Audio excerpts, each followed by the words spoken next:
Hold tight, welcome to this plumberparts.co.uk video all about how to remove a radiator off the wall and cap it in the floor if you just don't want that radiator being used anymore.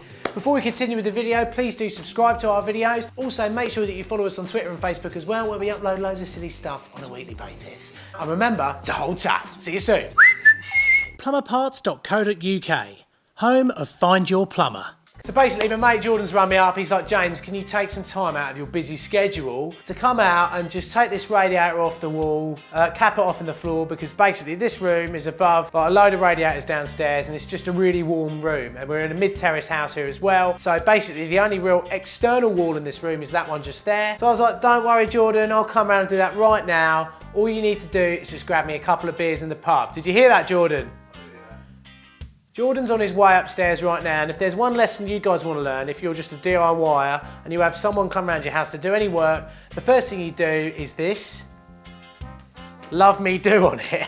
All right, okay, all right, sweetheart. So I'm going to take you through the brief steps that you need to know on how to do this sort of job. It's very, very simple. So if you're a DIY, that's going to help you do that. But more from my perspective, if you're an apprentice, it's going to give you a bit of an idea. Forewarn you, so if you're out there with your employer, they don't give you a thick ear because you've done it wrong. Because if you do it wrong, you're going to get a thick ear. If you're only on £3 an hour, you might as well get beat around the head once in a while. So anyway, let's break this job down into a few little stages very easily. Firstly, the drain down stage. Secondly, the removing of floorboards to see where the pipes are and taking the radiator off the wall stage. The third stage is basically capping off the pipes. That's pretty much the easiest bit. The fourth stage is filling up, reinstating and inhibiting the heating system. So that's basically the few stages that we got in this one here. Right, so the first thing we do is switch the boiler off. Now you can either do it on the wall like this, or find another place to do it. Now the next thing you need to do is make sure that the water in the heating system isn't going to replenish as you start draining it out.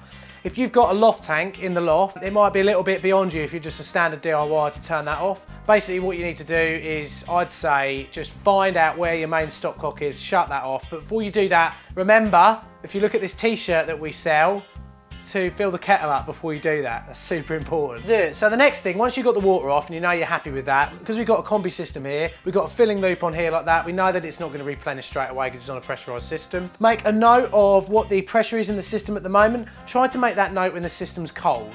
Most heating systems, pressurised ones in the UK, when they're cold, they want to be pressurised to 1 bar. So make sure that when you finish doing that all later on, you can repressurise the system up to where it should be. So the next thing we want to do is find out where to drain the heating system from, and you wouldn't believe it, there's a drain off down here. Right, so we've got a drain off down here, and I'm sure you lot have all used drain offs before. Oh, on you go. Must be love. They fit so well. Bit of water coming out there already. Might need a little towel under here. They sometimes leak. Look at that, leaking. Old El Paso, 8 super soft tortilla. What did you use these for then, Jordan? Were you cooking for the wife? You didn't do anything with them? Lazy sod. Right, so now we're running that into there. This is a common thing, so if you do open up your drain off and you find it's getting a bit of wee-wees going on, this is the only way you're going to get around it, I'm afraid. It's also important to recognise at this point as well that we are effectively going to be adding fresh water back into the heating system when we finish this job, so you're going to need to put a little tub of inhibitor in somewhere or other. That's draining out nicely at the moment. And you know what? I've run it out of the door as well. There has been a time or two where you've just sort of plugged the hose in and forget where you've run it. Now we can go upstairs and open up the bleed keys on the radiators upstairs. Let's go! Right, so back up by the radiator, we've got the system draining out now, the pressure's dropping nicely on the boiler.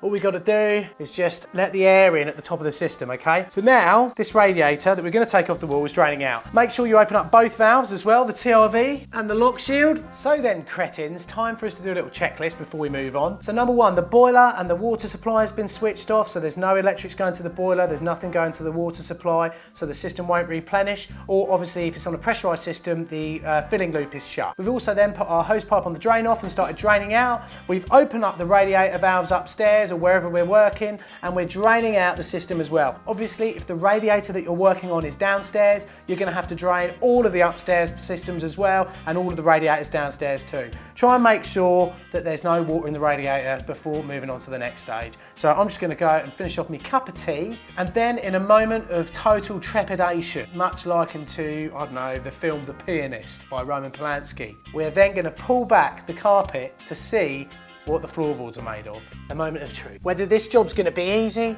or hard. Now I'll pull this bit back and straight away I see we've got a chipboard floor, which somehow starts to fill me with dread. It's a lot easier for you to raise a floorboard floor. Usually you can just take out the floorboard, it's individual, and then cap off the pipe underneath or do whatever work you need to do. With chipboard, you've got to cut yourself a hole. So at the moment, my body go nip nip like a bunny rabbit's nose. But let's have a little further look. Aha! It looks like someone's been here before. They've butchered the floor already. So this job's just getting easier and easier at the moment, thank God. But obviously you guys might have more difficulty with this. Whenever you're chopping under floors or anything like that, really, really be careful. Don't cut too deep, because you know for a fact there's pipes nearby, so you don't want to get anything like caught on the pipework or anything like that and cause leaks later on down the line. So we've opened this one up here. I mean, it's just been held in. We can even see the pipe that feeds this, and it is a job of discovery sometimes, this job. And we've now discovered that the pipes feeding this radiator, we've got copper tails, and it's coming up in plastic pipe up to the elbow up, which is totally fine. It's a pretty standard thing for people to do these days, but obviously the copper tails make things look nice.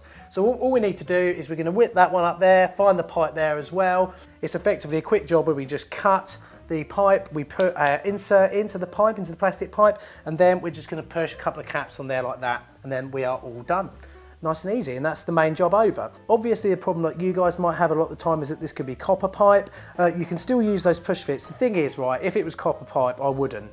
If it was me, I much prefer to solder those on, just put some solder caps on, or I suppose you can use compression caps as well, compression fittings caps. So anyway, the next thing, before we cut this pipe, which is kind of like the point of no return, I'm going to shut both valves on each side here. We're just going to slacken off the nut there and there, and once we've done that, we'll be able to find out whether there's any water coming out, whether it's safe to continue. If there's no water coming out, I know then that I can cut the pipe there, do it nice and quick, just bang the bit on. If you really want to and you've got enough room, grab yourself a little towel and just lay that in there as well. So if you do get, like, you know, a pint of water or something like that come out, if you're not quick enough, at least then it's not going to get downstairs and put a stain in the ceiling below, or cause problems in the floor if you're on the ground floor.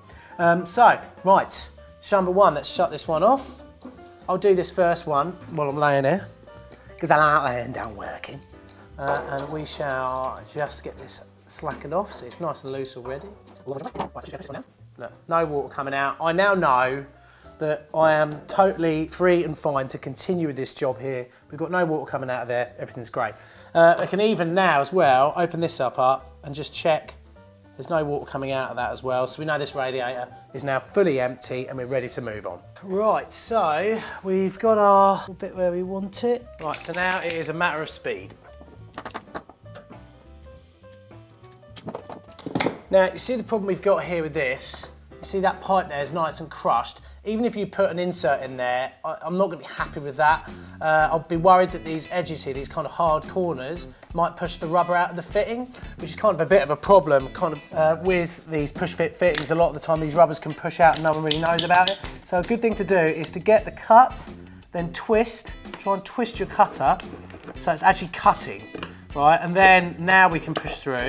If you look at the difference in cut, it's a much more rounded cut on there, so that's ready for this to go on. So I'm just going to pop my insert in. And there we go, that's that pipe capped off. Right, so there we go, we've got one side done. Let's just whip up here. One thing I didn't say a minute ago, a good idea as well when you're removing bits of floor, give them little nicks like that, and then you'll know which way round these bits of floor go when you come to put it all back in later on. If you want to, we know, I mean, I'm pretty confident that this pipe's empty now, but we'll just slacken this one off here. Just make sure, pull that off, and then we'll know that there's not going to be any water out when we do this cut. There we go, done. So now we are ready to turn the radiator valves off. The reason we do that is because it doesn't matter how well inhibited a heating system is, there's always a possibility that there might be some dirty old water in the radiator. We've left our valves on here to make that easier. Basically, it's time for the strongman moment, isn't it, Jordan? Basically, we're going to lift this off and you're going to take this outside, mate, in nice clean clothes. Don't worry, we removed Jordan's porn mags. Right, so now Jordan's going to decorate behind here. I'm going to cut these bits off. Right, so we've got the radiator off the wall, we've got all the brackets off the wall, we've taken the pipes out now, we've capped the pipes. Now, before we reinstate the floor, the first thing we need to do is actually fill the heating system up and make sure that it's all working okay. If we've got any leaks here, we're going to need to be able to see them, all right? So don't put the floor back down. What you need to do now is close all the radiator vents, close the drain off, turn the water back on, fill the heating system up and get it up to pressure. Then you can test the joints or any of the things that you've worked on, make sure that they're all okay before you put the floorboards back down. So that's what I'm going to go and do now, and enjoy, you know. See you in a sec. You keep on filling the heating system. You know I love filling the heating system. Right then guys, just been round Jordan's house, haven't I, Jordan? Filling up all the radiators. Managed to brush a pair of knickers while I was at it. Cheers, Emma. Put that in the old memory, wouldn't I? What we've done, we've obviously now put everything back on, we've pressurised the system, we've tested for leaks, everything's okay, all the radiators are getting hot. Now I know I can reinstate this floor, happy that there's not going to be any problems. So we're just going to whack all this lot down back to where it was again.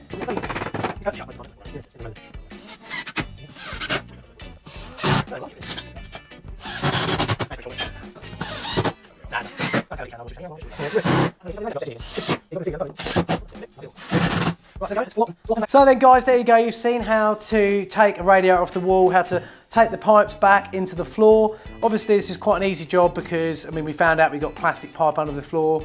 It's a pressurised system as well. So for you apprentices, hopefully that's given you a better idea about how to do this. There's loads of different ways, there's loads of different problems you can come up against on doing this job. So this video isn't the be all and end all of how to do it. So if you do have any problems or you've got any specific sort of things that you're coming up against, please comment in the comments section below. We try to get back to everyone within about a week at the most. Click on the links that are appearing around me right now to watch some more videos. We've got plumbing disasters, we've got our subscribe links, we've also got a couple of other videos as well that you might want to move on to that could give you a better knowledge about your heating system in this job as well. Thanks ever so much for watching this week's video. Jordan, thanks for the tea, mate. And I'm going to see you